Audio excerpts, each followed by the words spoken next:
Hello and welcome to The Lucky Roll. I'm Sean. And I'm Eric. And today we're going to be reviewing Spooktacular.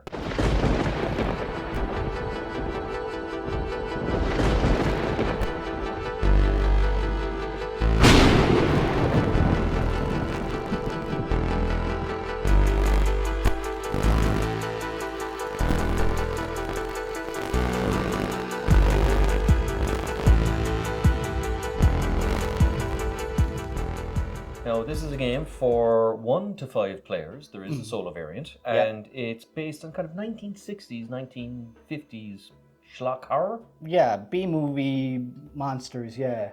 Now, what's interesting about this game is it's from Level 99 Games, and these would be one of your favorite games. Yeah, I have a couple, all right. I have Imperial Spells and Steam, and I've Argent the Consortium. I remember Argent the Consortium actually gave us a headache the first time we played it because there was so many little mechanics to keep in a hold of. So when we started playing this game, we thought it was going to be another kind of brain melter, that it was going to be very complex, that there was going to be a lot of bits and pieces to it, but it's actually not. Much, much simpler. It's the easiest Level 99 game I own by far, like not even by a stretch, man. I would easily class this as like a nice beginner game even as well. I would agree with you that this is actually, it seems crazy, but this might be the first Level 99 gateway game because the theme is very simple. Monsters come out of the screens at a movie theater. Yeah. And every player plays a monster, and you do one of two things to score points. You either devour meeples, people, or you spook them. Yeah. There's about, 20 monsters in it? Yes, I think it's 20, yeah. And they all have different ways of spooking and eating people. And you keep track of the score with these cards that come all the way around to 50. And it's just a really fun, simple game. Yeah, and the base mechanics are, like you said, are super easy and straightforward. Like, while the monsters are all asymmetrical, having their own little individual powers and stuff, what you'll actually be doing with them is more or less the same no matter what. You move a bit, maybe spook or eat a few people, but that's about it. It just depends on how they do that is where the differences come in. But the base gameplay is just that. That's how easy it is. Like, the complexity is in the monsters. Yeah, pretty much. I mean, depending, like, there's 3 tiers of monsters that you can play in this game. You've got basic, standard, and I think advanced. Yeah, and easy. In the space of one night, because the game is only 40 minutes long, and I think it's one of the few games in the world that is genuinely the time written on the box, because we enjoyed it so much the first time. We just played it 3 times in a row with kind of a seating difficulty, and there was such variance in the monsters that it was like playing a different game every time. There was no set pattern. And there's, like we said, there's 20 monsters in the game. So, I mean, looking here now, you got the, what's he called, the Night Slayer, yeah. Night Slayer, so he's a musical monster, and what's his shtick like?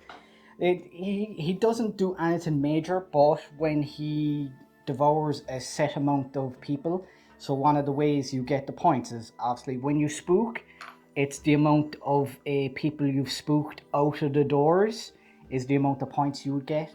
Then the other way is you devouring. When you devour the set of 5 different colors, you get a ticket, and that's end of game points. And what happens to him, instead of like normally you reset out a 3 monsters somewhere that's particularly empty on the board, for him, he puts 5 people into his room and he immediately spooks them after he's consumed all those 5. So you kind of double up on the points afterwards. It's called mosh, is what he does. So he sets up a mosh pit. Yeah, exactly. So that's interesting. Well, the clown here is a unique one because he's the only monster that would scare other monsters. Yeah. And what I like about it is there's some monsters would be on their own, like these 2 characters. Yeah. But there's other monsters that would just take over the whole movie theater gradually, like the Blob. Yeah, Rigu, I played him, that was our 3rd play. It was really fun. I think he might be the most fun I had when I was playing, and I played it a couple of extra times after we played it. Yeah. And I had so much fun with him. Yes, there's loads and loads of them because he splits and he devours and he steals points and stuff like that.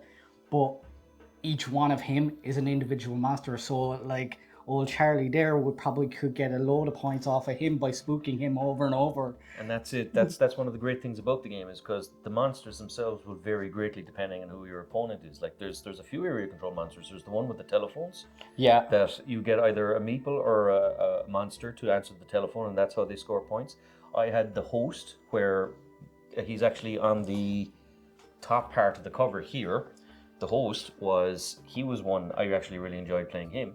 In the sense that he'd set off other monsters, so he was like kind of the introduction to us. Yeah, he was like making animatronics. Is what it That's was. it. And it's very interesting because you'll help other players by spooking meeples and people into their areas, which helps them. There's the chef that cooks up pots and sets up kind of different bits and pieces of food. Tony had great fun with him. Yeah, I think when you played the Beasts of Business. Oh, the Beasts of Business was great fun. They actually interacted with the point on the board more than scaring people, and you were manipulating the scaring stock market effectively.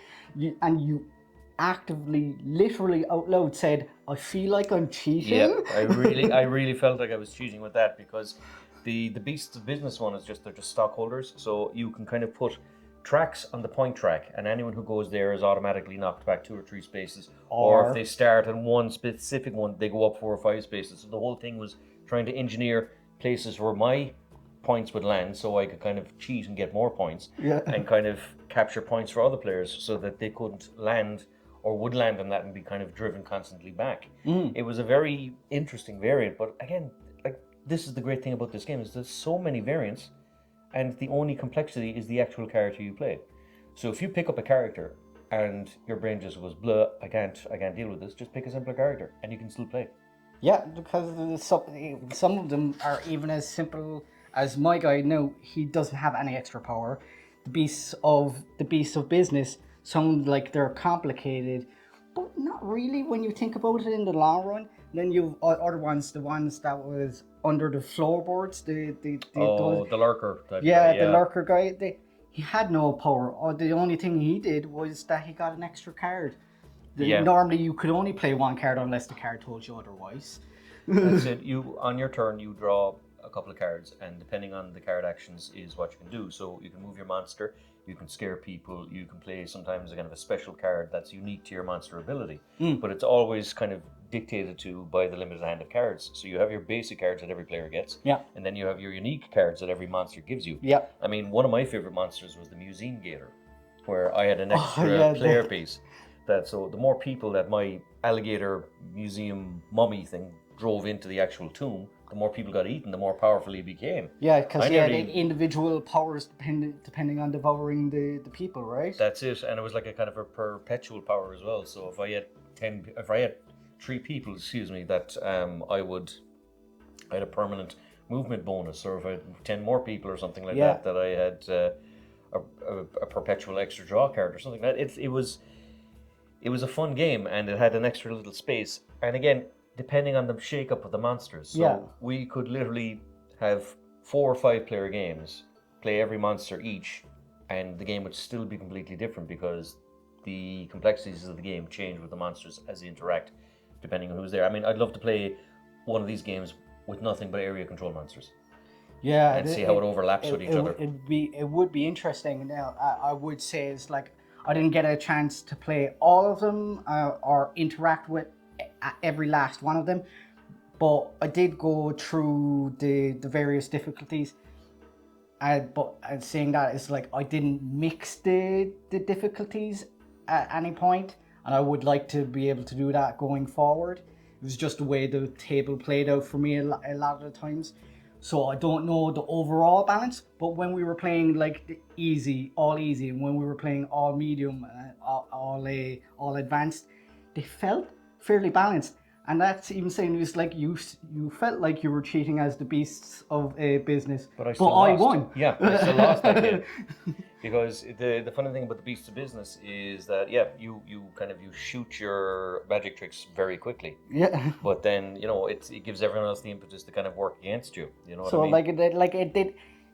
So it almost seemed like you were cheating, but then I was devouring all around me because I had goo everywhere. You were the blob, I just had everything everywhere. I remember that as well because myself and Tony were deliberately trying to get away from you.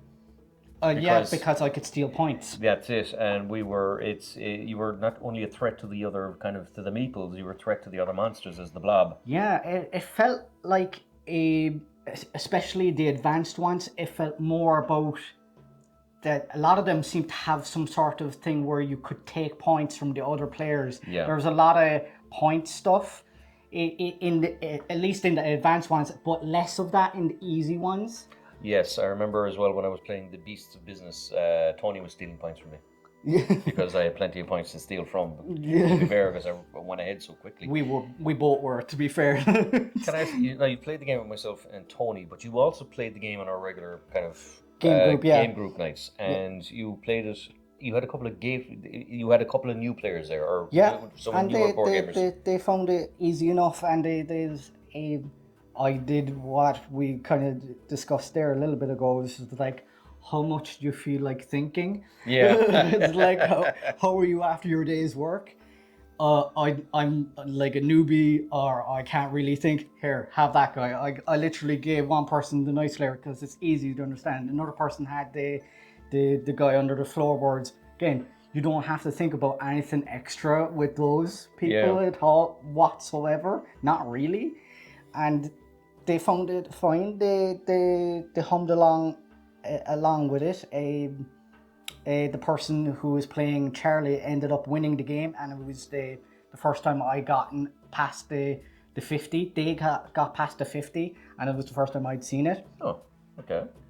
So like, it does work well, and that was with 5 people. We played at 3.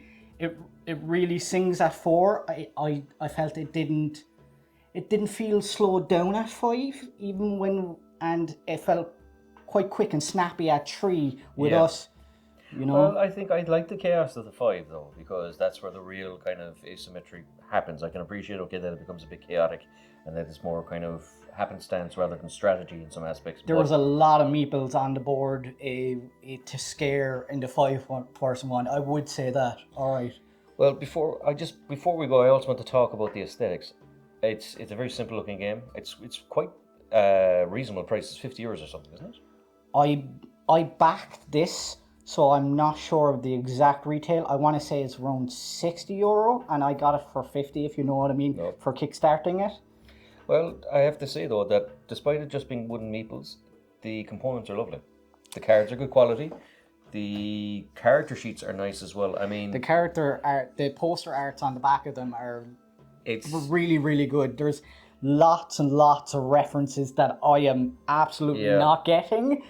They are there for people in the know. Definitely, but there was a lot of love and thought put into every one of them, like that. You know, I love when they go the little extra mile that they kind of give. Like a movie poster on the back of every player sheet was a lovely touch, and it's all unique. And of course, Level 99 would have had to go to a little bit of extra expense and production to kind of do that, but well worth it. The meeples themselves are just they're wooden, but they're printed very nicely. They stand out very well. The coloured meeples are nice. The only thing I wasn't mad about was the police cars, because I didn't actually know they were police cars at the start. It's my same complaint, and it's a thing I encountered when I was playing in our regular game group. That's probably my only nitpick, is that the police cars don't feel distinct enough when you're keeping track of points, because multiple times when I was playing, I could not remember whose car was who. Yeah. Even though it is going in a clockwise order, like I still forgot that I was number 3. Yeah, they should have colored it or something. So I mean, if you've someone who's got a 3D printer, maybe a character thing or something like that, you know. Print a couple of different colored 3D cars or something like that. But yeah, that's a very good point. But otherwise, like what I like about this board, and I've noticed it with other board games that are kind of like dark and spooky, is that you can never tell the entrances. Yes, this is quite clear. But they've made it very clear, because it's obviously like behind a kind of a screen door. The walls are good, so it's like where we hold our social game group is in a pub, and you had no problem seeing the actual aspects of the board. Yeah, that's a good point here. Whereas we've played other games like say Resident Evil in that place, and you know you're kind of squinting to see the exits of the doors or what the actual representations are. So Okay. it feels, even though it's not the most impressive game in the world to look at, it's actually quite nice to play with, work with, and it has a good quality feel to the components and to the aesthetic. I would rather distance like this than if it was overproduced plastic meeples. I agree. There was just something charming about it, kind of being a wooden, simple, straightforward Now, game. and I know I have other level 99 stuff, and I do love Imperial spells and steams, but it is slightly overproduced. Do you remember the box of Imperial? Yeah. It's a very, very big box that's designed that way on purpose to hold everything, including its expansion. But it takes up so much space on my shelves that it's like unnecessary. Having a screen printed meeple, he still looks cool, and it's €60. Now, €60 is nothing to sniff at or laugh at. That is expensive at the end of the day. That's a lot of money for plenty of people. But that's kind of like, that's the price of a lot of games of this box size and this content. Absolutely. Well, I mean, the other thing about it is, like, obviously it's Spooktacular, so it's a kind of a scary movie monster game. But it's not just something you play at Halloween. I'd actually play this on a semi-regular basis. Yes, Because and along with that, yes, it's spooky and scary. It's not gory. You could play this with kids. Yeah. Or yeah. maybe teens. You could go to teens, just But like, because of some maybe. It's you know? it's 1950s horror, 1960s horror. So there's nothing overly frightening about it. I mean, the host kind of reminded me of the guy from the Twilight Zone or things like that. Like, I'm sure it's not him, but it's for the smallies. Yeah, it's the stuff it's referencing is way too back in time for them. I'd say they wouldn't even watch black and white these days. But no, it's a game everyone can play, and it's just fun. I agree. You know, I would play this a lot. It's something that you should definitely keep in your shelf because it's a game that will see use because it's quick, it's fun, it's simple, it's a nice gateway game, and even if someone's running an hour late, you could actually bring this out and get a game with your people before the main person comes in. Yeah, I mean, you know? like, we did really get through it. That's why we could play 3 in one night. Like, we were happy to. That's it. That's one of the like when we review games, we'll play them over a succession of different nights. But this was the first time we spent the entire night playing the same game because we actually enjoyed it so much. Yeah, repeatedly, and we enjoyed just testing the different monsters and going up in difficulty and complexity as well. And it was quick, you know. And we weren't kind of brain dead at the end of the night either. No. Like, I wasn't afraid at all. There's no complex, like, your head's not going to melt from scheming all night. It was just fun and happenstance. And, like, I mean, when I was playing the Mummy Gator, I had fun just staying away from the blob and eating all around me, you know. It's, I have to say, it's good. It's excellent a good game, and I would recommend it. Yeah, thoroughly recommend it, and I will be definitely bringing this out at least on Halloween. Yeah. So, as always, if you enjoy these videos, please like, subscribe, all that good YouTube stuff. My name is Sean. I'm Eric. And we're signing off.